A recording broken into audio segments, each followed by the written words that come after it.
ตัวได้นักกว่าเอ้ยมองมือเจ้าหันบ่แม่นบ่นี่ว่าเกิดอุบัติเหตุนะแม่นถูกรถชนโดยโดยเห็นแบบนี้เนาะไปเจ็บบ่ฮะโอ้ยมันชุดแล้วความเจ็บความป่วยเนาะจักสีในใดแล้วพี่น้อยมือตาปุงเขาเอาไปห้องหมอสิบ่เฮาก็อันแข้งขานี่ทกขึ้นนี่บ่ได้เลยบ่นี่นะโดยคือกระดูกหักบ่แบบใดนี่เฮ็ดแบบนี้ได้อยู่นี่หักวันนี้กระดูกขาบ่แม่นบ่นี่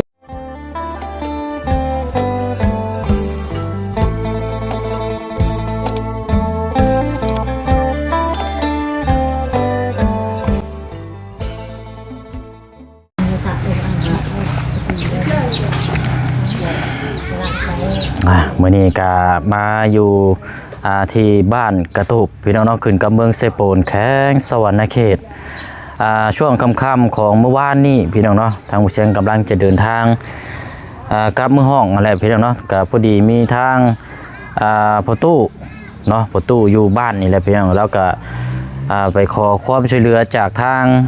เอื้อยหักของทางเบาตะโลเนาะที่บ้านใกล้เฮือนเคียงทางเอื้อยเพิ่นก็เลยแนะนำให้ทางผู้เชี่ยวนี่เนาะมาเยี่ยมมายามมาเบิ่งทางครอบครัวเราแน่ว่าซั่นเนาะกันสิว่าก็ขอความช่วยเหลืออะไรพี่น้องเนาะก็เลยมื้อนี้เนาะพี่น้องเนาะบุกมาฮอดอยู่หน้าบ้านเฮือนซานของทางครอบครัวก็เจ้าเป็นที่เรียบร้อยแล้วพี่น้องเนาะได้ยินกะนี่แหละพี่น้องครอบครัวหลักๆเลยกะลูกชายเนาะเกิดอุบัติเหตุถูกรถชนทำให้ร่างกายนี่กะสูญเสียไปเนาะพี่น้องเนาะเพราะฉะนั้นกะนี่แหละพี่น้องเนาะเขาก็ได้เว้ากล่าวก็เลยจะมาอัปเดตแล้วก็มาพูดมาคุยให้ทางพี่น้อง FC เฮาปาลุงได้รับได้ชมเบิ่งน้ำกันเนาะถือว่าเป็นเคสอีกเคสนึงอันนี้ก็เนาะเดี๋ยวรับได้ชมเบิ่งน้ำกันเด้อพี่น้องเด้อเนาะที่ไปที่มาแต่ว่าทางเอ้ยเพิ่นนี่ว่าหนึ่งในเดียวในหมู่บ้านเลยเนาะถือว่าหนักที่สุดเรื่องอาหารการกินเนาะเมื่อวานนี้เราก็ให้สัมภาษณ์ว่าเราบ่ได้ต้องการยังพี่น้องต้องการแค่ข้าวสารหรือว่าข้าวกินก็พอเนาะพี่น้องเนาะแต่ว่าลูกเราก็เจ็บป่วยอยู่ในตอนนี้กับพี่น้องเนาะเอาเดี๋ยวเฮามาฮอดจดถึงแล้วจังเข้าไปพูดไปคุยแล้วก็ถามทางเล่านำเนาะพี่น้องเนาะอากาศสบายดีและสวัสดีพ่อแม่พี่น้องเบิดสุขุสุขคนนะพี่น้องเด้อเนาะพบเจอกันอีกคือเก่าคือเดิมพี่น้องเนาะเดี๋ยวมาเบิ่งน้ำกันเนาะบรรยากาศโอ้ยฮ้อนพี่น้องเนาะภาพผลกระสิจังไดพี่น้องเนาะไปเนาะนี่เฮามาฮอดแล้วพี่น้องเฮือนเราก็โอ้หลังน้อยๆเลยพี่น้องเนาะสังกะสีอ้อม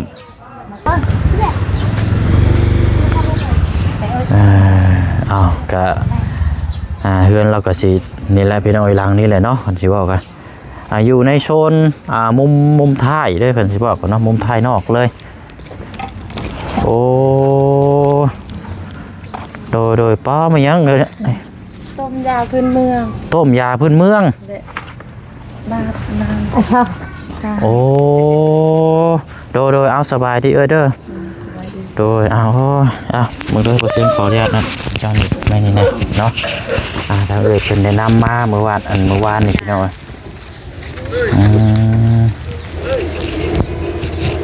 ใช่อันได้ป่ะโอเคเอาอันนี้เราต้มยังก่อนจะว่ากินนี่เลยยาพื้นเมืองโดยต้มนี่คือสิเอาอันนี้บ่ไปทมให้ลูกเล่านี่บ่ไปเอาเบิ่งน้ำกันพี่น้อยโอ้ใช่น่ะยาพื้นเมืองเราต้มโอ้ห่อไปมีเลยนี่เนาะ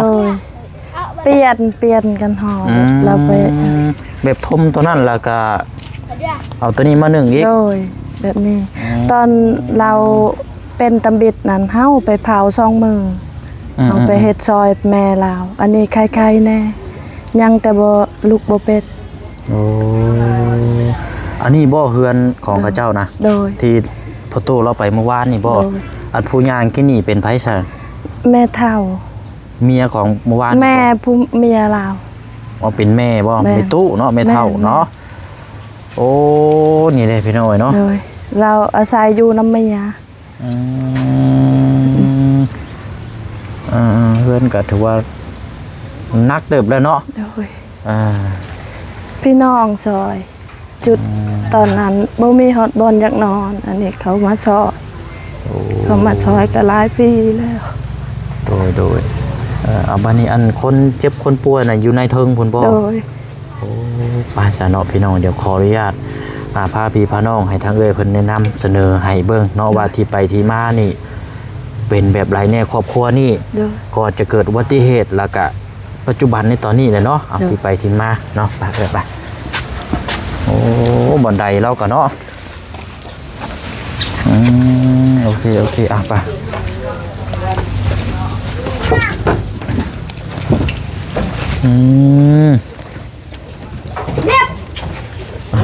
เบิ่งเลยพี่ เขา น้อง เฮ็ดแบ เนาะ บนี้แบบนี้ โอ้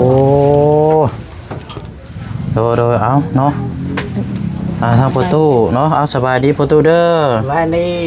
โดยนี่เนาะเอา นี่แม่ แม่เรา แล้วผู้นี้แม่ผู้นี้ โดยผ้าห่อนเนาะ โดย อ่า ใคร อันนี้บ่อันที่ว่า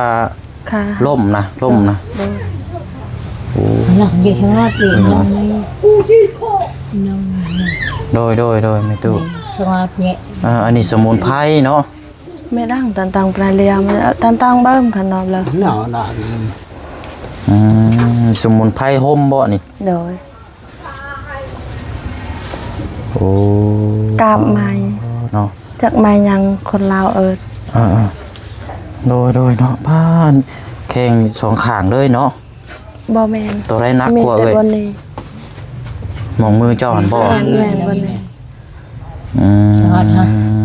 ตอนเฮาเฮ็ดตำบิดนะเฮาเฮ็ดแบบนี้มันเฮ็ดกรุก โอ้หลังกุ๊กเลยบ่โอ้โดยเอ้าสบายดีล่ะเด้อ สวัสดี โดยอันเคยเบิ่งซุมทีมงานหน้าอยู่บ่ เคย ปกเสือไว้นั่นน่ะโอเค ฮอนแฮงอะดิ ชื่อในไรก็ ทำดี น้องคำดี โอ้เนาะเท่าไรก็อายุ ประมาณ15 ปีนี่ 15 ปีเนาะ เราเป็นอายกับน้องคอย13 อืม ประมาณนี้แหละ โดยอันนี้บ่ที่ว่าเกิดอุบัติเหตุนะ แม่น ถูกรถชน โดย โดยยังเป็นวัยรุ่นกำลังอันนี้เลยเนาะ โดย อันลุกบ่ได้เลยบ่นี่นะ โดย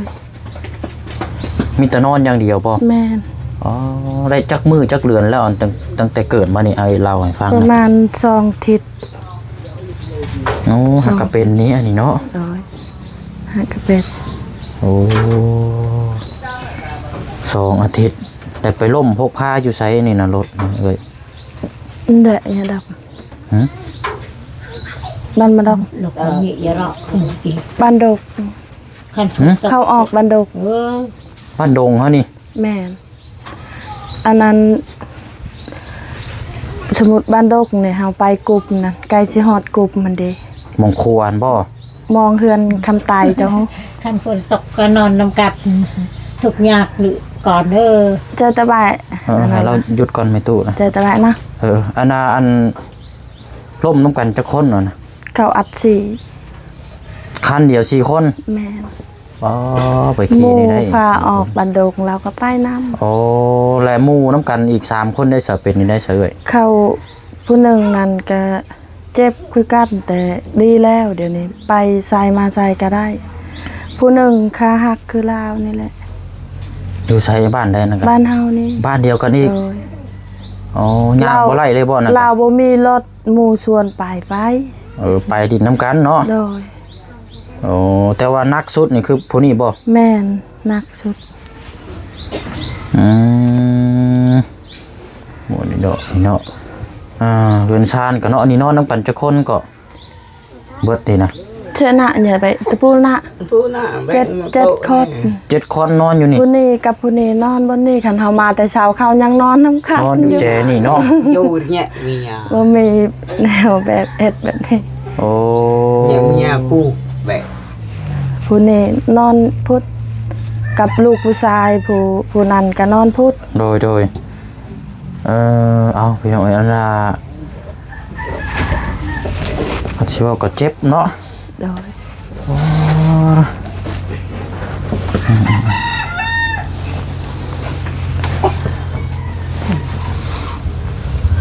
กบ่ได้ย่างบ่ได้เลยเนาะ โดยยังบ่ทันได้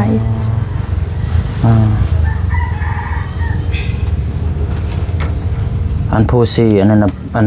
แม่เราบ่เพิ่นนั่นน่ะ แม่น แม่เนาะ แม่ เราก็เว้าลาวได้อยู่บ่ บ่ได้ บ่ได้เลย ภาษาเฮานี่ต้องเฮาเว้าไกลกับลาวจึงได้ยินซ้ำเฮาได้ว่าเว้านี่เราบ่ได้ยินเท่าใด แบบบอกอันนี้บ่แบบหูบ่ค่อยได้ยินใช่บ่ แม่น โอ้คือว่ายังหนุ่มอยู่กันเนาะคือว่า โดยแม่น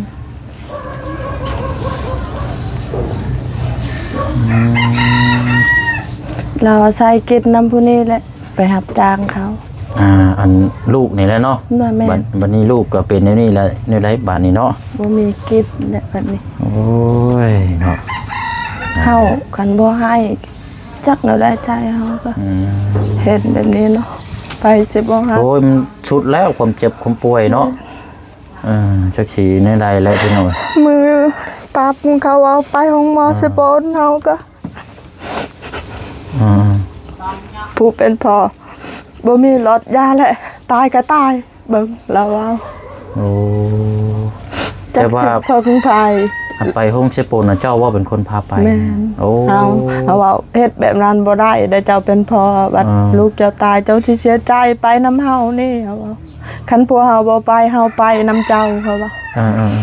เฮาจิโตหาอายเฮาไปซอยเขาว่าแบบนั้นบัดแล้วมีคนซอยเด้เขาเอาเมื่อหมดเขาผู้เจ็บนั้น3คนเขาเอาเมื่อบ้านหมดผู้หนึ่งบ่ได้เจ็บหยังเลยผู้หนึ่งบ่ได้เจ็บ โดย มีแต่3คนเขาเจ็บ2คนหักแบบนี้ เขามีเงิน เขาคนอื่นเขามีเงิน เขาอยากเมื่อปะและลาวมื้อนั้นคันผัวข่อยบ่พาเราไปเราบ่มีเงินเด้ โดย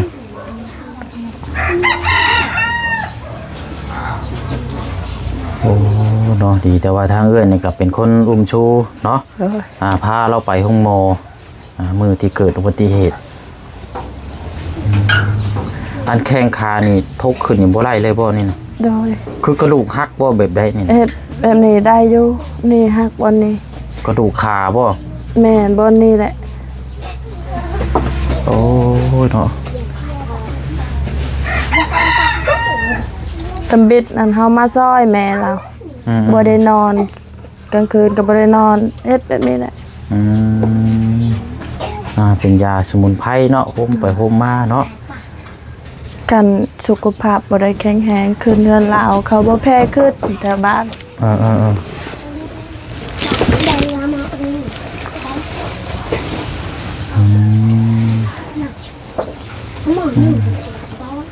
ตามที่ทั้งเอ้ยเบิ่งนี่ในคนในบ้านนี่ครอบครัวนี่ถือว่าเป็นครอบครัว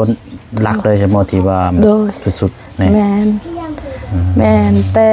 แต่ตำบิดเฮามาอยู่ก็เห็นเขาทุกข์ตลอดเลย10 ปีนี่เฮานี่แหละอยู่เบื้องหลักเขาอยู่เบิ่งเขาตลอดคันมื้อใดเขาขาดคันเขาไปรับจ้างนะช่วงนั้นใครแน่ผู้นี้เขาเอาเดี๋ยวนี้เขาบ่อยากเอาเท่าใดแล้วเดี๋ยวนี้เขาเฮ็ดคอยเขาเฮ็ดไว โดยนี่ได้ห่มไปแบบซี่เนาะจักกลางค่ำกลางคืนอยู่นี่เนาะ แม่นยานลูกเป็นพิการแม่ปู่แม่กับพ่อบ่ได้นอน กันสิว่าก็รักษายาพื้นเมืองเนาะบ่แม่นแบบยาอันนี้พี่น้อยคือเฮาไปหาแพทย์หาหมอนี่ก็ถ้าว่าเฮามีเงินเนาะมันก็สิอาจจะดีกว่านี้เนาะโดยไปกวดอีหยังก็ยังบ่ฮู้คือกันถามว่าฮักเขาก็ยังบ่ฮู้ต้องได้ฮักและติงบ่ได้แบบนี้ คือตอนล้มน่ะไปฮ้อนห้องหมอแล้วเพิ่นว่ากระดูกหักซั่นบ่ ถามเขาว่าบ่ฮู้ค่อยพัดบ่ได้ไปค่อยผู้เว้าเป็ดนี่พัดบ่ได้ไปนี่เว้าบ่เป็ดบ่ฮู้จักว่าเป็น เพิ่นบ่ได้ซ่องเอ็กโกหยังมาให้เบิ่งบ่ กันเฮาไปแล้วเฮามีเงินเฮาเว้ากับแพทย์ยันเขาซ้อ ฮู้เนาะว่าเป็นแบบใดเนาะ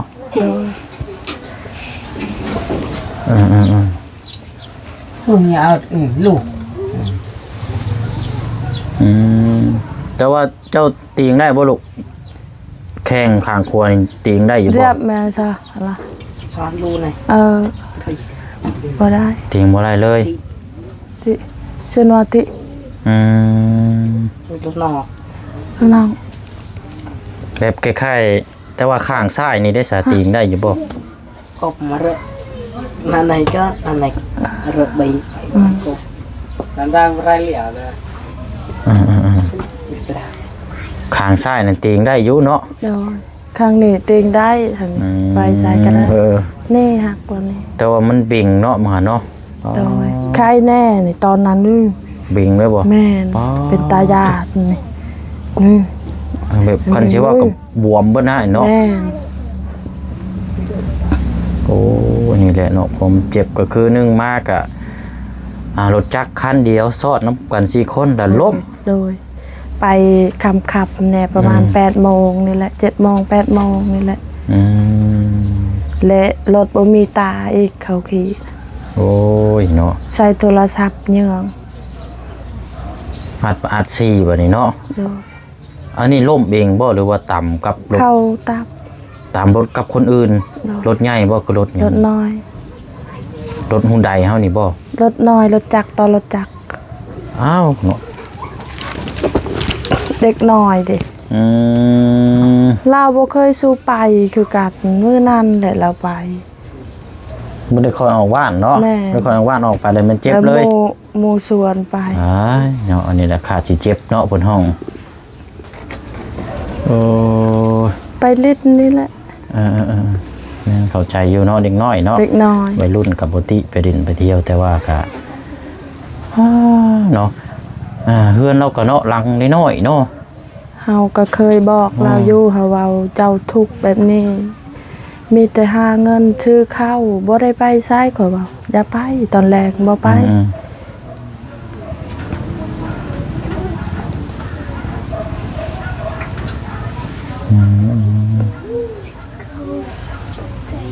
บ่ได้มียาหยังกินเลยเนาะ โดย มีแต่สมุนไพร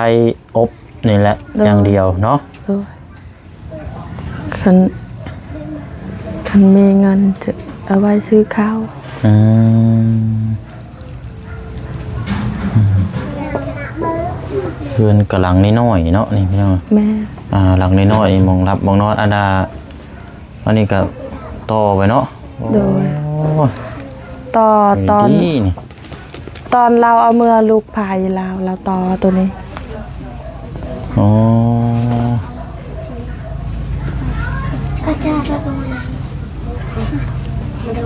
มีอยู่อายผู้นี้เราเอาเมียแล้ว อ๋ออ้ายเอาเมียแล้วเนาะ แม่นและเอาเมื่ออยู่นี่แล้วบ่มีข้าวกินลูกพายเราบ่อยู่ เมื่อคืนและอายไปน้ำแบบนี้ โดย ความทุกข์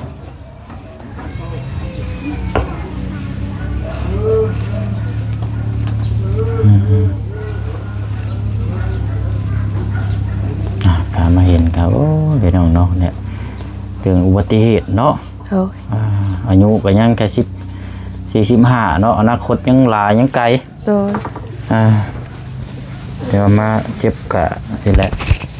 คันเราบ่ได้เจ็บกับใครแน่ทุกข์กับใครแน่ได้รับจากได้ซื้อข้าวกิโล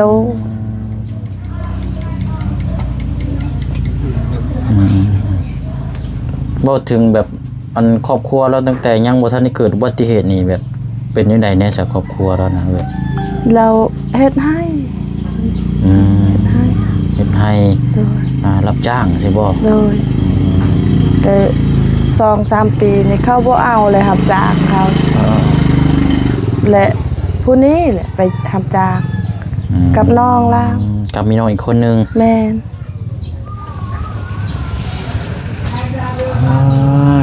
เนาะ คันเขาไปเขาเอาไปคนใหม่กับเราไปใส่ก็ไปแล้วนะ อืม เห็นพ่อแม่บ่มีข้าวกิน เนาะเนาะมาเห็นแบบนี้ก็จักสิหาออกแนวทางแบบใดแล้วนี่กับพี่น้อยเนาะมีแต่จังใดเนาะบ่ได้มียากินหยังเนาะมีแต่ใช้ยาแบบพื้นเมือง แม่น ปฐมแบบ คือเห็นน้ำกันนี่แหละเนาะ โดย หนึ่งแล้วหนึ่งอีกนะหนึ่งเนาะ โดย ปันหนึ่งเข้าคนแรกกันสิบอกกัน โดยให้สุกตัวนี้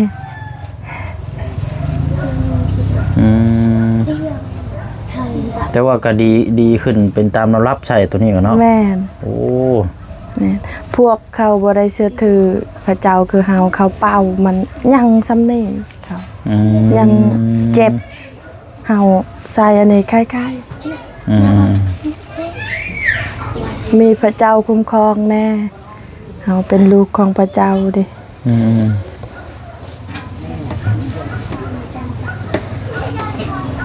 ดีแต่มีพระเจ้าหั่นแหละ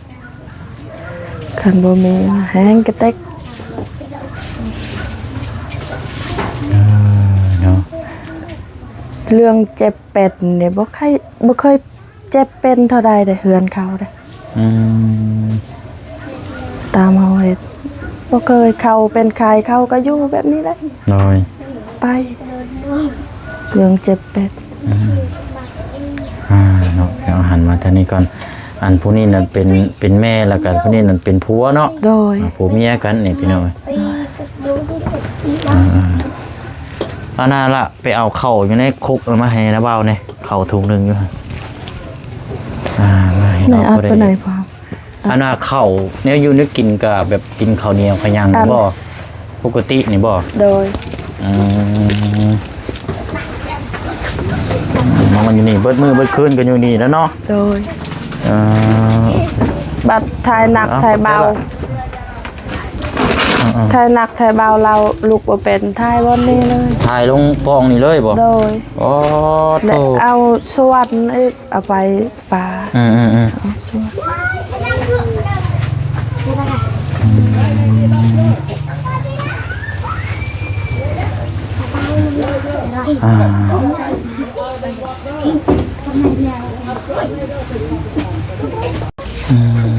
โอเคเนาะก็สิมันมืดในจักหน่อยเนาะเพราะว่าเฮือนเราแอมเบิดเลยพี่น้อย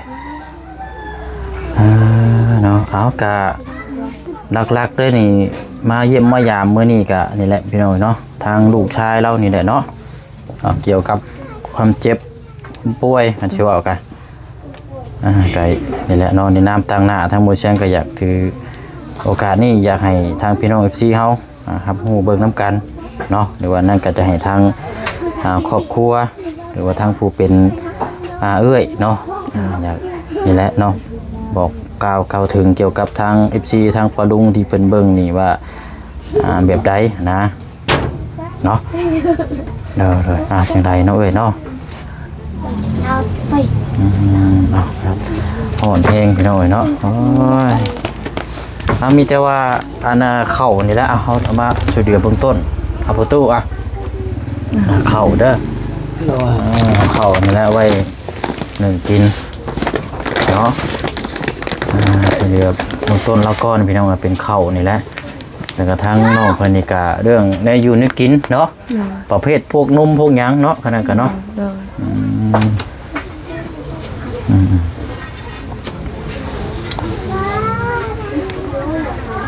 หอนแหงโทรศัพท์ตัดเท่านึงเลยได้กินพี่น้อยถ่ายคลิปกินหลุดปุดเลย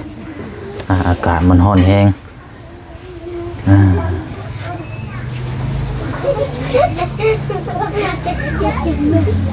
กะไม่แต่ทางครอบครัวเรานี่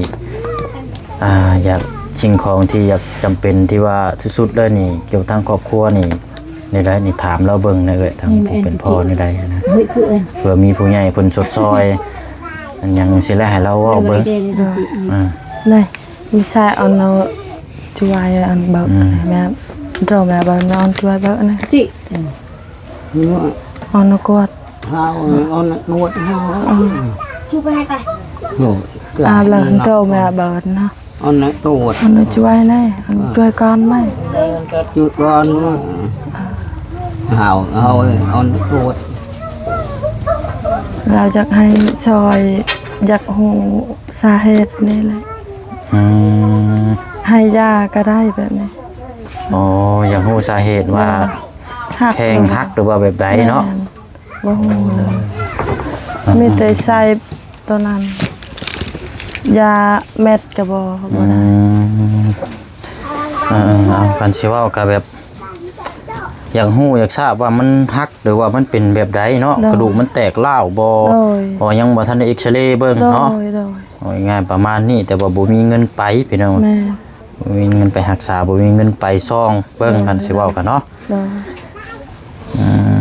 มเอาอันละเนาะกะนี่พี่น้อง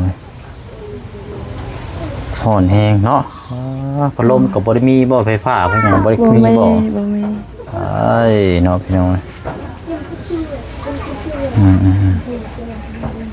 เอาซะเนาะเดี๋ยวทางบ่เสียงก็สิแนะนำทางทีมงานมาอัปเดตมาถ่ายทำให้ทางพี่น้องทางผู้ใหญ่เพิ่นได้รับไปชมเบิ่งหลายๆช่องทางเนาะเพื่อได้สดซอยกันเนาะเอาเท่านั้นนะจ๊ะพี่น้องเนาะมีแต่ว่าเฮาสิได้เดินทางไปเวียกต่ออีกก่อนเด้อเนาะมื้อนี้ก็นี่แหละเนาะ ขอบใจหลาย โดยมาเป็นอีกกระบอกเสียงหนึงพี่น้องให้ทางครอบครัวเพิ่นได้รับโอกาสหรือว่าเบิ่งแย่งนํกันนั่นแหละเนาะโดยเอาจังไดก็สู้ๆแล้วล่ะเด้อเดี๋ยวมีโอกาสหน้าจังไดเดี๋ยวบ่เสียงสิมาเยี่ยมยามตามข่าวใหม่ โดย บ่ลาวอะไรอยู่หรือว่าเนาะ โดย ได้อยู่บ่ ดังตัง บ่ได้อยู่บ่หอยบ่ลาวบ่ได้ยากๆแบบนี้เนาะ โดยบ่ได้ออกไปใช้เด้ อ้ายเนาะพี่น้องเอาป้าซะเนาะเฮาขอตัวก่อนเด้อเดินประตูเด้อโดยเอาสบายดีก่อนเนาะ ไว้นี่ โดย บ่ละได้ใช่มั้ยดิ โดยเนาะเอาเด้อล่ะเด้อเอาสบายดีก่อนล่ะโอเคอันนี้ทางผู้เบิ่งทางผู้ชมเพิ่นเบิ่งอยู่เนาะก่อนเฮาสิจากกีฬาก็สบายดีกันก่อนไปทำนั่นเลยเนาะลงไปข้างล่างก่อนบัดนี้พี่น้องอันนี้เฮือนเรากำลังน้อยเนาะ แม่ พี่น้องหม่องครัวหม่องเฮ็ดอยู่เฮ็ดกินแต่เหมาะอยู่ไอ้เนาะนี่คือโล่มไปแล้วนี่เนาะคือดึงแท้ มี เนาะ มันมาอยากจับอยู่ลูก เด้อพี่น้อง ดีแต่ได้พื้น โดยเอามาข้างนอกก่อนพี่น้องเนาะเฮือนซานร้านแป้นแล้วก็อ้อมสังกะสีข้างเทิงนี่ก็ผ้ากระจาดแน่เนาะถูกต้องหมดนาย เอากะนี่แหละพี่น้องเนาะเป็นอีกเคสหนึ่งเนาะฝากพี่ฝากน้อง FC เฮาทางผู้ใหญ่เนาะเป็นกำลังใจให้นับไข่กันพี่น้องเนาะกะเกิดอุบัติเหตุพี่น้องเอ้ยบ่เคยออกไปทางใดจ้าเทื่อส่วนหลายก็หาอยู่หากินช่วยเหลือทั้งครอบครัวทั้งน้องเพิ่นก็ออกไปทีเดียวก็เกิดอุบัติเหตุเจ็บเลยบัดนี้พี่น้องเนาะแต่ว่าคือรักเลยกับทางครอบครัวนี่อยากฮู้แค่ว่าขาลูกแล้วนี่มันฮักแท้บ่หรือว่าบ่ฮักนะพี่น้องเนาะก็คือบ่มีเงินไปหาหมอลำพังหาข้าวก็หาอยู่หากินนี่ก็ยังยากเลยพี่น้องเพิ่นสิว่ากันเนาะก็เลยส่วนหลายแล้วก็มีแต่ไปขอข้าวนํผู้เอ้ยที่พามากินนี่แหละพี่น้องเนาะขอข้าวขอน้ำเพิ่งพาใส่เหล้าพี่น้องเอ้ยเพิ่นสิว่ากันเพิ่นก็ได้แนะนำให้มาเบิ่งนำเนาะพี่น้องเนาะเป็นจังไดพี่น้องเนาะไปเนาะทำนั่นแล้วเนาะจังว่าจังคุยน้ำกันเนาะมีอย่างเพิ่มเติมก็คือเก่าคือเดิมเนาะแจ้งพี่แจ้งน้อง FC เฮาได้หำฮู้น้ำกันเนาะมื้อนี้ลาไปก่อนเด้อพี่น้องเด้อเนาะอากาศร้อนแห้งพี่น้องเนาะโทรศัพท์ก็ตัดหลายเทื่อเลยพี่น้องเนาะถ่ายคลิปมันร้อนแห้งแล้วมันตัดออกเนาะพี่น้องเนาะบ๊ายบายเด้อพี่น้องเด้อเนาะสบายดี